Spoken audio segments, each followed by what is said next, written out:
So Captain America Brave New World is out, we've seen it, and it's an interesting movie in the way it went horribly wrong in so many different places. It's about 8 different movies all crammed into one, and it definitely looks like it when you see the amount of writers. This thing is an amalgamation of other either shot versions or scripts or whatever. Yeah, it could have been Frankensteined in the edit, because characters will bring up something in one section that's then forgotten the next minute, or they'll just like spout something and you'd be like, hey, that'd be an interesting storyline, because I guess at some point they decided that. But I think my main problem is this is a Hulk movie that they shoehorned Captain America into, because it starts and they kind of ruin the main reveal. Feels like that would have been just a fun reveal, but I guess they felt we need to have a striking thing, so having a red hand, like... Oh, not even on the trailers, though. Like, in the first 5 minutes of the movie, we get a look at the leader. Like, they show us the main antagonist of the movie in shadow, but if you've seen any other movie, you know what that is. So this is a Hulk movie that they decided to delete the Hulk from, and this is the most homework-driven movie. So you can't go see this movie if you haven't seen every other movie, like all 35 or whatever up to. Well, the last Captain America film was 9 years ago, and that was a Avengers film, really, in a lot of ways, and a very good film. It was the first, we're in a world where we can't have solos anymore. Everything kind of has to be in everything. And Winter Soldier before that was 2014, and that was a very good film. You know who else thought it was a really good film? The writers of this movie. Oh, there we go. That's my segue. We both were looking at each other like I've seen this before. Like, I've seen this movie. The first 40 minutes to an hour feels very similar beat-wise, but not nearly as good. Correct. It's Cap does something cool in the start, and then they decide that Cap is going to be on the run. In this one, we open on... He's not on the run. He just goes for a drive to a base. But he does what he's told not to do, I guess. They're not actively hunting him, but then he does safe chase him down. They're copying Winter Soldier. He's doing a raid. This time it's in Mexico or Spain. He's got to go get the package. So he does a bunch of action-y stuff.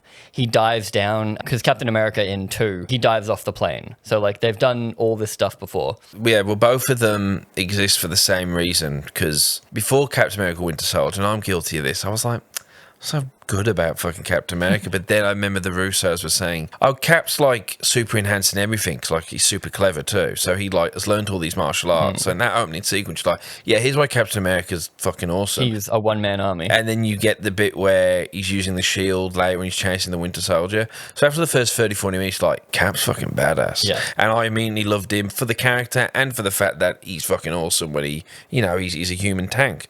But in this, they try and do the same thing, even having it be like in that one, it's because I'm a UFC fan, Winter Soldier, it's George St. Pierre fights him. And in this one, similar thing. I was hoping to fight the real Captain America. I thought you'd be taller. Yeah. And it's there to just prove that, see, Sam's worth it. I think that's where the first cracks in his Captain America start to show. Because one, he's cocky as hell. Like, he worked as a sidekick when he was the cocky guy, and then you had Captain America as like the straight man.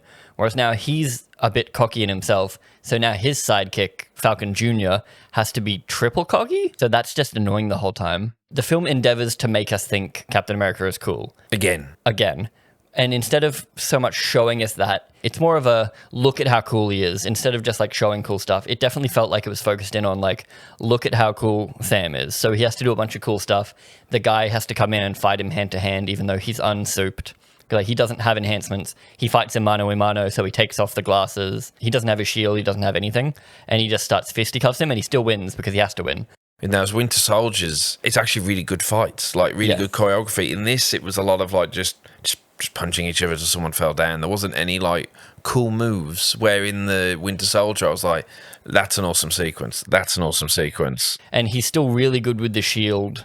I know he's trained with it, but like, he can throw it, and the only person that can catch it is the Red Hulk. Whereas like normal people get absolutely destroyed. He's throwing it with such precision that it's bouncing off everything. And with Cap, you could be like, he's so good, like he's enhanced. That's just what he's good at. Brain works quick. Yeah, because, well, I say this a lot. It's not real. It's okay. But with this, yeah, because Marvel's always been a little bit more grounded. It's, you know, we're talking about it's modern day politics right now, where with what we're getting, what it seems with the new Superman movie, it's like Silver Age stuff. We're going more comic booky, which I'm happy about. But with this, yeah, you go, okay, the shield's done, but because Cap is super strong and can calculate on the fly how to throw and make sure it bounces back, you accept it. Cap would throw it and it would bounce between things. There's a scene in this one where he throws it and it bounces between missiles. And still ricochets back to him. While he's also flying at like Mach 1. I know it's dumb. It's all dumb. That's the thing, but like, there is a certain thing that we can do, and it feels like they take it beyond. When he surfs the missile. Yes, no, but that was hilarious. That was cool as fuck. I'm okay with that because it was cool as fuck. But there is a lot of points like that where, yeah, he does something so cool despite just being a normal guy. Like, there's always some amount of disbelief. There's nothing there character-wise for me. Sam learns largely nothing, but when you watch Steve Rogers in the modern era, still trying to get used to stuff. So you have a lot of personal things happening. Turns out Hydra, the thing that he gave up his life for, is not only back, but he's really ingratiated into the good guys. It's literally the government that he believes in. Yeah. Isn't the government he believes in. And Bucky, his best friend, like his key to the old world, is now here. Yeah. So it's all real personal stakes for him. He's annoyed, like, and all that. So with this, when they're following the same, at least for the first hour, very similar plot of like, there's something wrong, there's someone behind all of this, we have to go figure it out. He's went off grid. Except they revealed who's behind it in the first 2 minutes. Yeah, and then there's nothing personal. Even in Civil War, who's the guy behind it all, I forget his name, who's also in Falcon and Winter Soldier, it's personal there with Captain. And then it becomes personal between him and Tony, because now this guy, the Winter Soldier, Bucky, he killed Tony's parents. So it's all this personal stake stuff that we're invested in. Yeah. And that comes from a few established films. It comes from one other established film. But with Sam, he was in Winter Soldier, he appeared in Winter Soldier, he walks by in Ultron in the party scene, you know. Yeah. He's in Civil War. And then if you remember from that show from 4 years ago, he was in that too. You've got to do better, Senator. And they rely very heavily on us knowing him. Like, he has banter with Lil Falcon Jr. and Isaiah. You almost need to have watched Falcon and Winter Soldier. You 100% have to have watched it. Because he's talking to these people like we already know who they are and that we're all best friends. But we don't know Thingy, do we? The Flyboy. He was in Winter Soldier show. I already forgot. Yeah, he was in... I was like, I know your face. Well, that's it, because in this, I'm going, okay, so what's the heart to this? Should this guy be new? So now it's like trying to learn to have a new partner? I don't know. They do everything you want to say. Like, all those emotional arcs that he could have gone on, they sort of touch on all of them. Because they get Flyboy and he's meant to be the comic relief. Painfully. Tell me I don't make your old gear look brand new. Who's saying that? Everybody. Everybody is saying that. Sam isn't an expert in this. Steve always had that old-time wisdom to him. He's a living legend. Yeah. Whereas Sam is trying to coach this kid that has almost the same amount of experience as him in most of these things. He even gets his own suit and he's doing the Falcon stuff. So now it's also two people that have basically the same powers. But he's like, oh, you'll have to teach me that cool move. And he's like, when you're older. So they're trying to do like Top Gun. And then Flyboy gets himself fucked up by doing something wrong. But he's not going against what Sam has said until it's like the last minute. Sam is like, wait, hold up, don't do that. And then he explodes. Yeah. If he was the main character, it would have been like, oh, midway through the movie, he goes in too hard. He blows up and has to learn for the rest of the movie. And then there's also going to be an element of Sam was given the shield at Endgame, but then gave the shield to now US agent, who did nothing wrong, by the way. Like, he did his job, and then he got upset when terrorists, you got to stop calling them that. You have to stop calling them terrorists. Terrorists killed his best friend, and he was a little bit pissed and killed the terrorist. And he's stronger than he thought he was. Yeah, because he was a little bit... Mate. We don't have to explain it, you all do. Mate. They want to do the worthy arc. Yeah, they want to do the worthy arc, right? I had this idea of like, because he touches on it. Should I have that serum? Why is it me? But it's all real light stuff like the Bucky cameo. That's the only time that really comes up. For that scene, they thought, hey, wouldn't this be a good emotional arc for him? Yeah. And they do that, like, well, there's probably like 6. Yeah, because I was there going, well, how would we have made this better? And I thought, real subtle thing, whenever anyone says, hey, Cap, he would instinctively like look over to his left because the whole on your left thing. Except the problem is that that's what the show was about. It wasn't really. It wasn't. Yeah, That's what the show was meant to be about. It was Yeah. like, should it be him or should it be Bucky? It should have been Bucky, but sorry. I'm not saying that for any reason. It's just, to me, I was like, well, Bucky's more interesting. He's this guy superpowered as well. who has also has done a lot of shit things. He was this sleeper agent. He could redeem himself. So now he has to redeem himself and be worthy of it.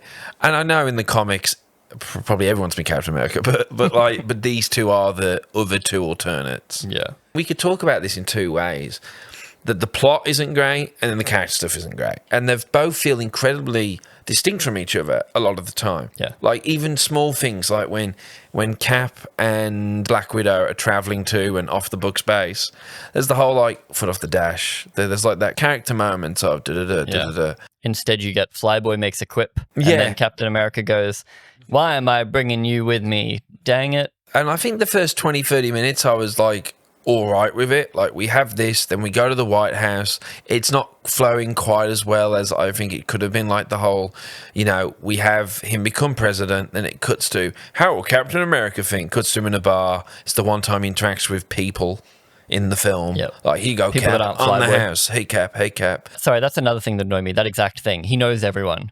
He's constantly like, oh, I need to call in a favor. And then he has a guy for that. And then he's like, oh, I need this done. Don't worry, I've got a friend that I have owes me a someone on favor. the inside of the White House. Yeah, he goes, I've got someone on the inside of the White House. He goes to the prison. I know a guy that can get me into the prison. He knows a spec ops guy that knows a guy that can analyze the pills. It's like they're telling me that this is the most charismatic man on the planet and that everyone loves him, rather than him showing me, because instead all he's doing is quipping.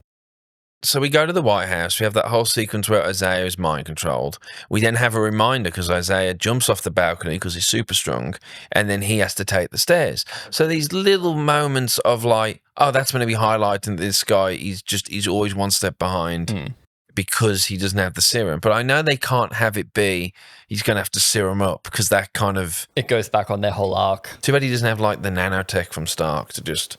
He has vibranium wings, but he still gets stabbed in the chest twice. But so that's highlighted, and I quite liked. Then after that bit, he's driving, and then surprise attack, which happened in Winter Soldier. It's Winter Soldier again, Gus Fring comes and gets him, who again just plays the exact same character he always plays. and it's weird that then he like MacGyvers his way out of that situation a little bit. Which is annoying because in Winter Soldier, they show how he gets out.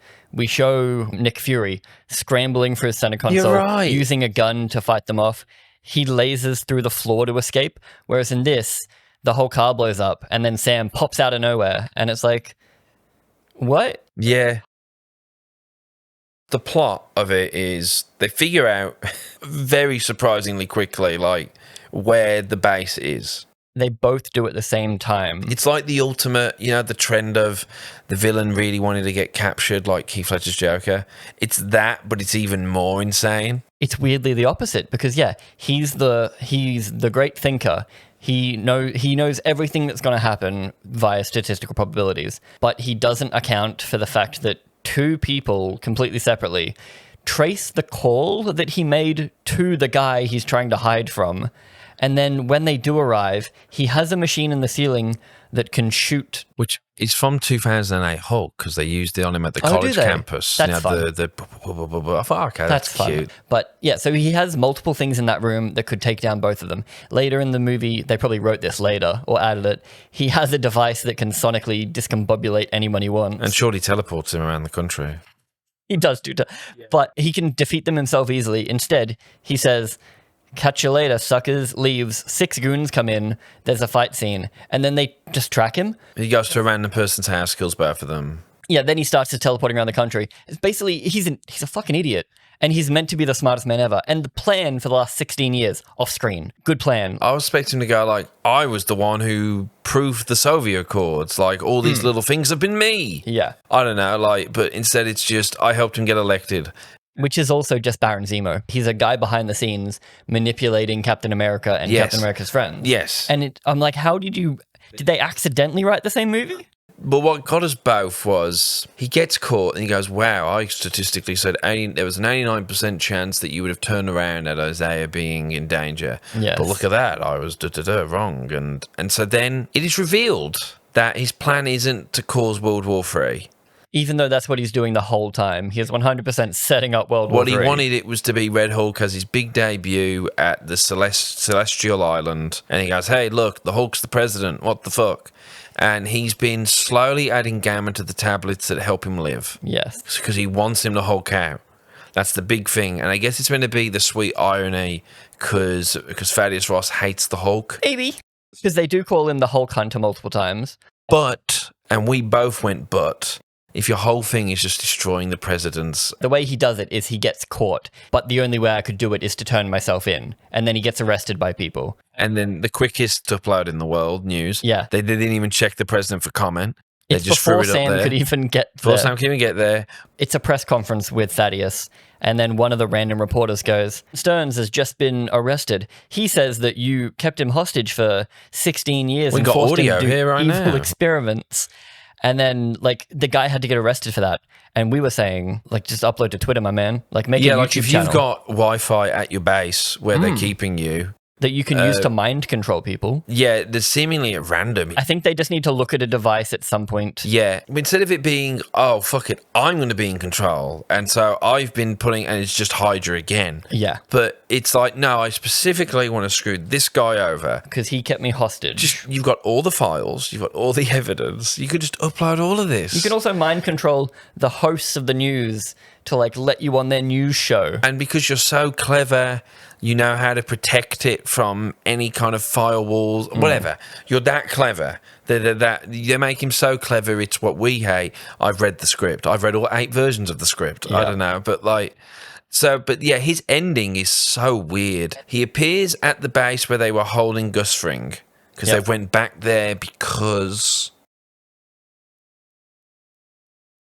They had the green screen asset. They had the volume set turned onto that already, and they figured they'd just film it because that scene looked like ass. So the dude goes up the hill, kills him with the heart machine, Yeah. and then walks off screen, and then seemingly meets up with Captain America in this like pre-organized, I'll meet you there. Like, Yeah. when the fuck did this happen? Like, I thought my brain went for a minute because they're talking like, I knew you'd be here, the cavalry's on the way. Yeah, but Sam's just sitting outside on a park bench waiting for him. He gets arrested. The end. Yep. And then his plan of Red Hulk appearing, destroying Thaddeus Ross' reputation. And also, that Red Hulk thing relies on him getting very, very angry at some point, which almost happens in a semi-decent way when they're on the aircraft carrier. Which felt like the ending for a bit. I was like, oh, this must be Yeah, the ending. they saved It's the the day. big end. It's the big battle, which maybe in a version it was the end. That's why I think this movie was written in the edit, because it's got so many writers, but there's no way that they ended up with this as a script. This must have been a hodgepodge in the edit using stuff they'd already Then shot there's this plus reshoot. Weird attempt at like dual protagonist nature because Thaddeus gets this whole like your daughter looking at the flowers, the walking, and it's meant to be this emotional closing for this character, but I don't It's give a very fuck. much we heard you like bad guys, so here's the leader, Thaddeus Ross, for like half the movie. Oh, and also Giancarlo Esposito. Yeah. Like, and then they just use them at random and then discard them whenever they're done with them. And we haven't even mentioned her yet. Ex-widow, Oh, whatever it's the because fuck. she doesn't matter. She honestly chases Cap around a little bit. She's forgettable, and it's like they knew she was forgettable, so they just staple in she's ex-widow Instead of the quirk of she's always chewing gum, they're like, she's a bit short. because there's nothing to her. Yeah. She's an aid in any way. She's just nothing. She gets them out of There's one nothing to her. situation and then does nothing the rest of Boring. the movie. She fills time more than anything. Considering the movie doesn't even hit 2 hours, it's weirdly full of random things like that. There's a lot of characters that seemingly do nothing and like ancillary antagonists. That non-ending of them at Celestial Island. They all go there. You don't really get the sense that like, because this would be world fucking news. This would be petrifying for a lot of Yeah. people. Well, they've skipped over it because they ignored it for 4 years. The way they address it in the movie is kind of just like, oh, we've all been scrambling for it. Like, but like that doesn't make sense as why they haven't touched on it. But it's not even a MacGuffin. It's in the movie because they want to introduce Adamantium, which is seemingly pointless because we're about to have the multiverse come across, and like that's how the X-Men are going And to the come in. rumor is that it's still going to be Hugh Jackman. Like, we're still going to have Hugh Jackman I hope be not. Wolverine. But I thought for a while that they were going to use the Adamantium to defeat the Red Hulk. Like that was the only thing that was going to be able to stab him because like Wolverine versus the Hulk. But in this, Vibranium slashes up the Red Hulk pretty bad. With the energy or whatever. Yeah. Maybe, or just it's pointy, because he gets like gashed up. What happens to the middle section of the movie? Well, that's it. The middle section is the whole island situation. It goes on for a while, that island scene with like And it them feels racing around. so big because it's the biggest sequence in the film that I have to think it was the ending at one point. I reckon like so. it was planned to be the ending, that the Red Hulk would come out.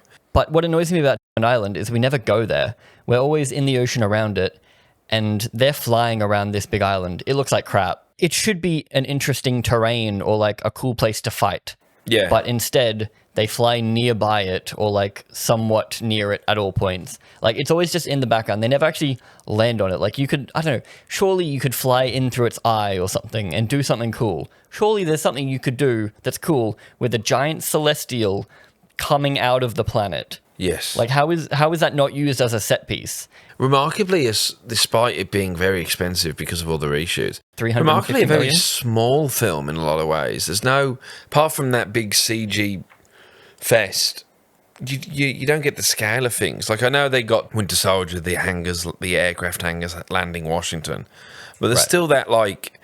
Oh, in the mall at one point, we're seeing people like Yeah. there's a Background sense extras. of life. Yeah, You have a fight on a highway. yeah. In this, there is no background extras. There is no. I all mean, on the we volume. looked at each other and pointed out like there's two direct moments before the big like island fight, and then at the end of the film, where basically Cap and the president discuss the plot at Yes. each other. That there seems to be this idea of dual protagonist and dual ways of America, I guess. Like they're fighting for the spirit of America. Because it's brought up a few guess. times like, we need to let the American people know that we're fine, that there's unity. We need Cap and the president next to each other. What I want from any film is a character, something to grab onto, hook into, is character stuff. And you can do that with anyone. Like when I went to watch Winter Soldier going, boring out Captain America, and I left going, oh, Cap's awesome. He's like one of my favorites now. Well, Sam's perfect throughout the whole movie. Never really does anything wrong. Not challenged. Doesn't even really lose a fight. Is never challenged. He's not challenged in like any direction. There's going to be the moment of doubt of like, Well, I'm not Winter ready for Soldier, this. he's like, my government can't be evil. And then he finds out the government's evil, and then he has to like deal with that turmoil. Whereas with this, the closest they get is that speech with Bucky, where he's like, should I have taken the serum? Probably, but I'm not going to, because apparently no one looked up to, no one aspired to be Captain America, even though Captain America is more than the shield. He's the man behind the shield. So like the morals of Captain America is what we're aspiring to be. Whereas with this, it's like, oh, he was really strong, but you're just cool. You didn't take the serum, but you still have vibranium wings and a vibranium shield. And it's like, that's what makes you. Like how, that's not you. You're behind that. Like Iron Man 3 went through that whole thing of you're the man in the suit, not the suit. But with them, it's like this borderline practical thing of like, he's like, it would be useful to have it because then I wouldn't have to have achy knees.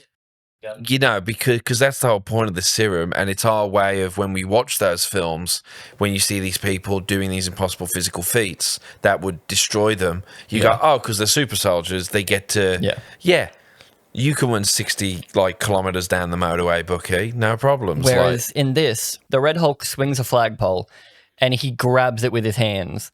And then they show his jetpack going. And I'm but it like, still hurt that the would hands. smush him to the thing. I think we both would agree that our favourite bits were it was nice seeing a full raging Hulk. And he looked fantastic. I think they did that first. They rendered that whole end scene. Probably not Sam standing amongst the cherry blossoms, because that again looked like a volume ass shot. An add-in. Looked awful. Yeah. But yes. And suddenly it was sunset and everything just looked disgusting. Because when you shoot something for real at sunset, it looks glorious. And you're like, mwah, chef's kiss all around.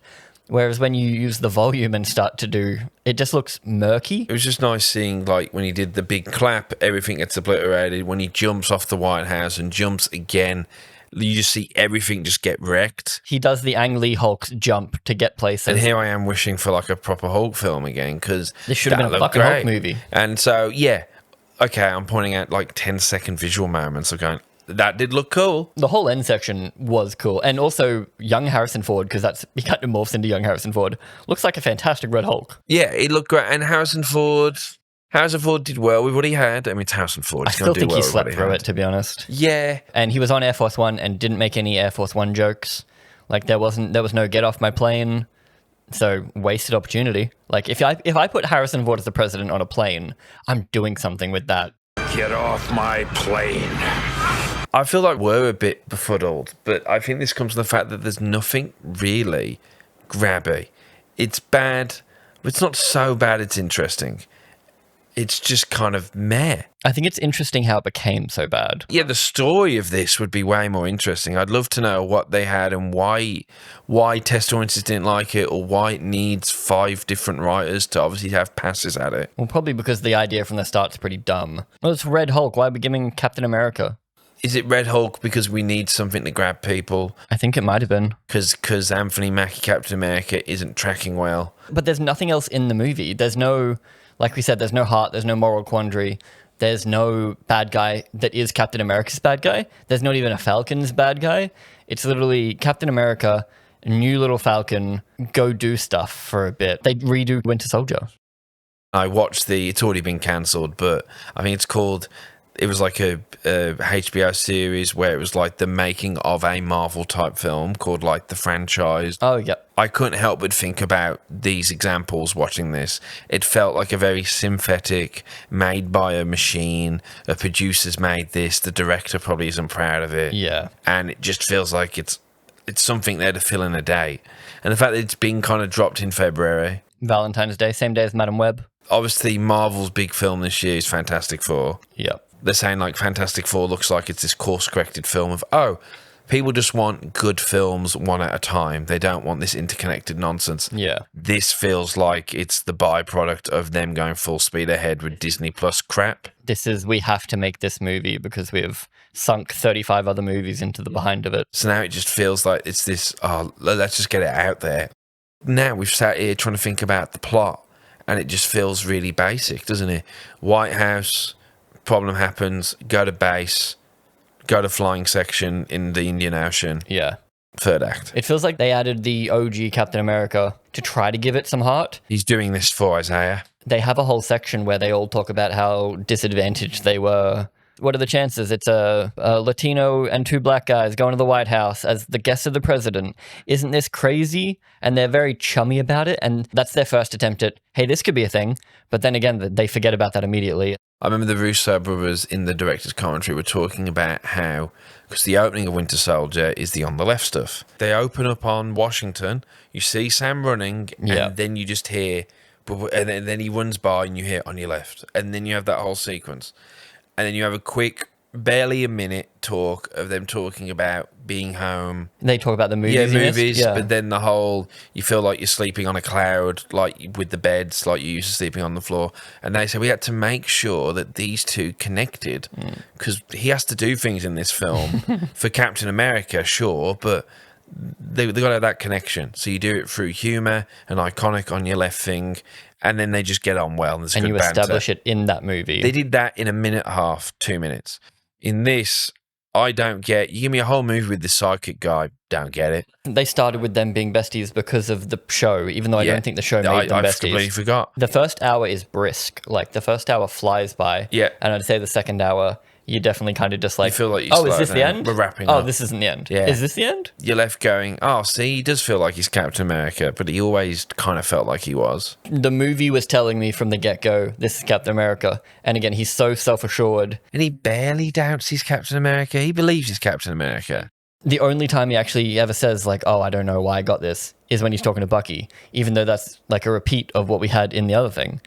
It shouldn't have been a thing. You're right, the Isaiah thing is almost only there so this guy has an emotional push. Because without it, he's just Captain America doing his job. They didn't kill his puppy. They stole his friend that he liked. Yeah, because Steve's emotional pull in Winter Soldier is, I've got to save my friend. I sacrificed myself to stop Hydra, and now I've woken up and the woman I love's like gone. Yeah. And Hydra's still here. Yeah. Winter Soldier. Awesome boat scene. There's the elevator scene. Yep. Like, just awesome, iconic, like, moments. But they also have a moral quandary of, should the government spy on us? Yeah. And then he's like, if you let me spy on people, I can stop crime. Yeah. And then he's like, isn't this what the Nazis wanted? And he had the whole story about my granddad was a bellhop. He had a gun in a bag, and he'd show them his tips with the gun. Yeah, and then obviously I'm talking about action sequences, the whole Sam Jackson with his situation with the car. Yeah. And then when Cap has his whole one-on-one in the motorway with the Winter Soldier. It's so awesome. It's Should we go? Should we go? We should just watch that Should we now go to Winter instead. Soldier? I would rather have watched that. I know I'm comparing it to one of Marvel's stronger films, like Winter Soldier is typically No, regarded as... it's not a comparison when they literally copied the plot of the movie. They've rewritten the same movie, maybe accidentally, maybe on purpose. It just felt super patchwork. That's it. It's patchwork. It has no heart. It's Captain America shoehorned into a Hulk 2008 sequel. How can a Captain America film not have any heart? You know, like, because that first film is so... It's nothing but. It's so, like, compared to now, it's such a cheery little film. Like, it's so cute. Let us know, are you going to go bother with this one, or is Marvel dead to you? Because this kind of does feel like slop that was just left over, and it's kind of like, it's finally gone down the drain. Yeah, Like, this was the last slop. remnants of everything. Let it go.